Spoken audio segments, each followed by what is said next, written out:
Good. So maybe you would tell us about your authorial therapy. What do you think, Mr. Dow? Can you hear me? It's better now, isn't it? So, can we continue? Great. Did you know that Susan Dow was pregnant?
Listen, Bowman, give me some creeps, Doctor. I won't manage alone.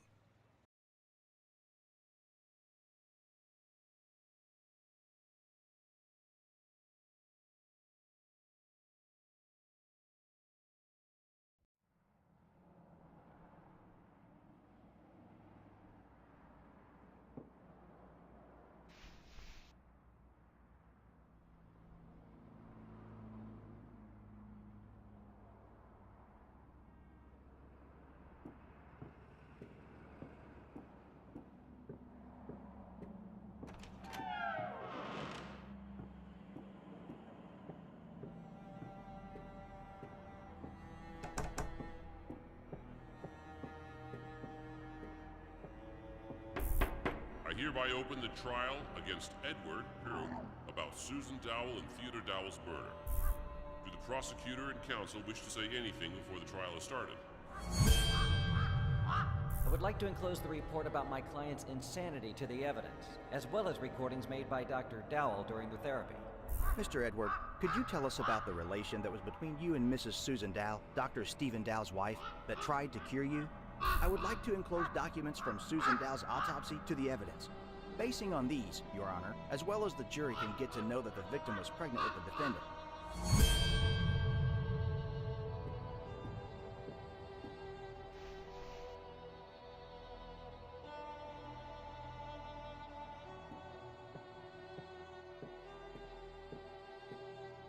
I open the trial against Stephen Dowell about malpractice against Edward Hume that caused Susan and Theodore Dowell's death. Do the prosecutor and counsel wish to say anything before the trial is started? My client, as a doctor, always takes care about patients' welfare. In the enclosed evidence, Your Honor may read about many difficult cases that have been cured by the defendant. He was trying to cure his protege at any cost to ease the pain. I would like to enclose to the evidence the description of one therapy conducted by the defendant, which, as we can read, also finished with a failure. The girl, with similar illness like Edward, who under the influence of the therapy made suicide. And did the defendant realize that his wife was pregnant, not with him, but with Edward?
Steven, can I see you in my office?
How are you feeling today? Everything's okay? I think it's time to show you something. Let's go to the next room.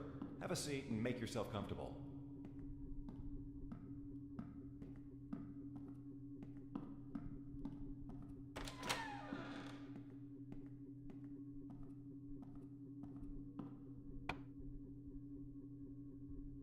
Our relationship started to pass away suddenly. Stephen treated me like a lodger, unwanted person, with whom he lived because it was a kind of interest.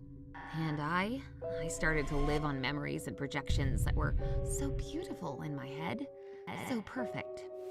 Stephen was in them like years before, like when we moved into our new house and we planned to make a big garden, only for us. These memories made me stronger, helped me to survive, and wait for tomorrow with hope. First time, I thought that maybe I'm only dreaming, or the projections about him became ridiculously strong. He came to me like before, smiling, happy, with sparkles in his eyes. Similar situations repeated in the next weeks, and I, instead of looking for their source, was waiting till my loving Stephen came back, just for a while, to feel like before, like years ago. At the beginning of our relationship, Stephen often told me about interesting things from the psychology ward. During his studies, he met with the case of a patient with multiple personalities. I remember well this case because it seemed to be very exciting. So many different personalities in one body that differ in IQ, beliefs, talents, and even visual acuity. I hid my husband's illness to meet with Eddie, his second personality, to feel happy just for a while, to fulfill my dreams. During our romance, we often met in the garden. Today, I again talked with Eddie. He is in very bad condition. Stephen's therapy started to even scare him, he says. He must make terrible things to be cured and finally take a breath. As a last resort, I will send this recording to Abraham.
I will stay here in those walls.